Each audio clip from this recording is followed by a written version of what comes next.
what am I doing this for? What can I expect in the end? But as long as you're human, you will forget. Motivation has its place. Is the greater necessity. A person may survive the loss of many things in life, but who can endure the loss of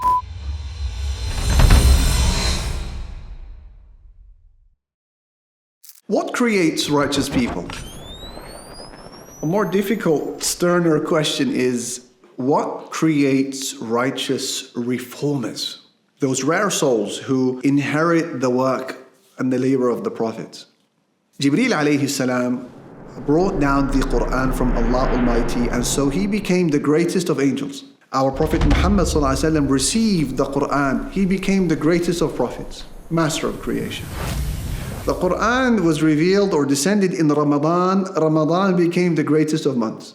It descended on Laylatul Qadr, the night of decree, and that night became greater than 1,000 months. It became the book of this ummah. This ummah was raised as the greatest nation brought forth for mankind. So the rule is quite clear. When the Qur'an enters or makes contact with anything, it makes it the greatest of its kind. It enters a life, it does the same. A person who gives himself to the Qur'an is raised beyond the ordinary measure of men. He or she becomes, by Allah's permission, among the finest souls walking the earth. Prophet ﷺ said, confirming this meaning, خَيْرُكُمْ مَنْ تَعَلَّمَ الْقُرْآنَ وَعَلَّمَهُ. The best of you are those who learn the Qur'an and they teach it to others. Notice how humanity tends to strain its eyes towards the edge of the cosmos through telescopes and rockets and equations and restless investigation, searching for what lies beyond the universe. Yet what lies beyond the universe has already found us. The Qur'an, this extraterrestrial book, it is with us, it's not from here. So any healing of the hearts of the muslihun, the reformers, any renewal of their character and resolve, any rebuilding of their inner world must begin here, must begin with the Qur'an. The Qur'an as described by itself. As you hear what follows, I want you to ask yourself this following question: which of these qualities, all 10 of them, can the muslih, the reformer, afford to lose? Which one of them can he or she survive without? Let us begin. The Qur'an spoke about itself as being Noor, light. A person may survive the loss of many things in life, but who can endure the loss of light? How do you do that? Light in your everyday life, light in your heart, light in your judgments, when choices become contradictory, difficult, light in your grave, when all of the earthly lamps have gone out, light on the day of reckoning, that day of darkness for many, when every soul will be desperate for a path, for a light, a way home. Allah says, قَدْ جَاءَكُم مِّنَ اللَّهِ نُورٌ وَكِتَابٌ مُبِينٌ. There has come to you from Allah a light and a clear book. That's number one. Number two, it spoke of itself as being basair, inner insight. Basair comes from the root word basar, which means sight, vision, the power to see. The Qur'an awakens the inner eye by which a person walks straight in this crooked world of ours. It allows him to see the many dangers that must be avoided for Jannah. However cleverly they may be disguised. Just as the physical eye needs light to see what lies before it, the inner eye, the heart, it requires the Qur'an to perceive the truth, to detect what is false, to realize the traps. قَدْ جَاءَكُم بَصَائِرُ مِن رَبِّكُمْ. There has come to you basair, enlightenments from your Lord. A third description, the Qur'an speaks of itself as being huda, guidance. Guidance is what gives a man direction when the road disappears beneath his feet. The paths are so many. Each one of those paths is offering its own invitation, guarantees of salvation. Priorities compete for the throne of the heart. So yeah, motivation has its place. Direction is the greater necessity. A man may run with great passion and still be running towards nothingness or ruin. So the Qur'an says, هَذَا هُدَى. This is guidance. The Qur'an spoke about itself as being Shifa, a healing. Sometimes the muslih, like you, the reformer, the activist, the one who wants to repair and to change things, is not lost on the road, but he's injured upon it. It may be an illness in the body, a pain that the doctors are struggling to name, or a test that sits upon the chest like a mountain. It may be something more concealed. Maybe it's a doubt that's spreading in his or her heart, a desire for a sin that he thought he'd buried, an anger that you're struggling to master, hasad, envy that's eating through your soul, riya, showing off that you're simply struggling to conquer. Not only does the Qur'an give direction, it's treating you along the way. قُلْ هُوَ لِلَّذِينَ آمَنُوا هُدًى وَشِفَاء. Say, it, the Qur'an, is for those who believe in it a guidance and a cure.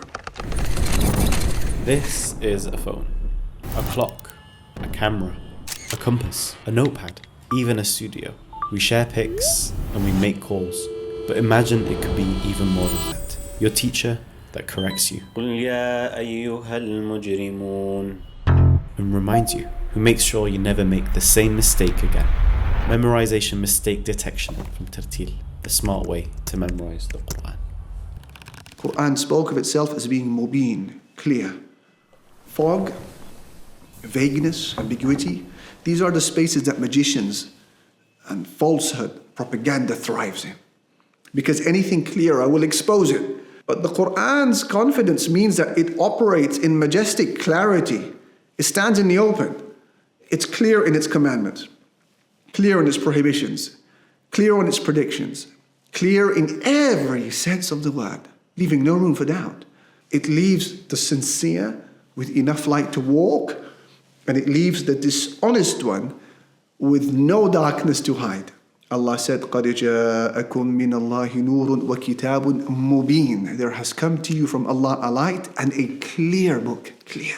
The Qur'an spoke of itself as being tathbeet, meaning a means of giving steadfastness.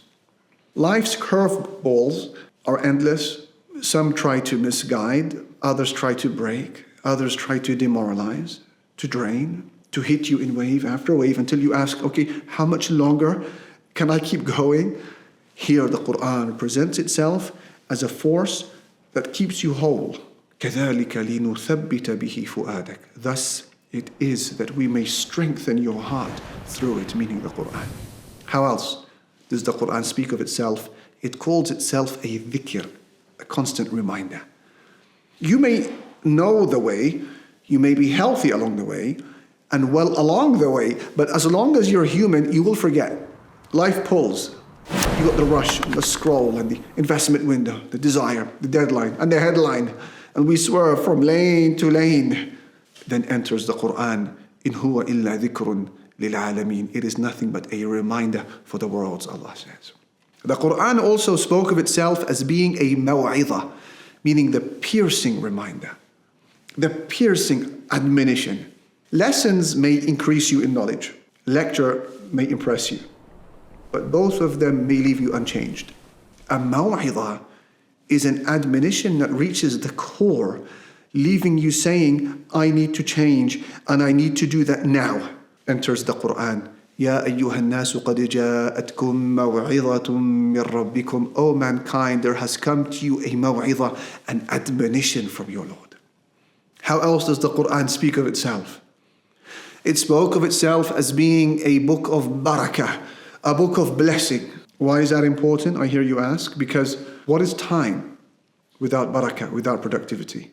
What is a house when there's no home? What is life with no meaning? Barakah's focus is not just on the more, but it's the mystery of betterment. It's when the little is expanded, and when the expanded is made useful. It's when hours carry weight, when words travel further than what is expected, when your money suffices beyond calculation, when life becomes meaningful and worth living. That's barakah.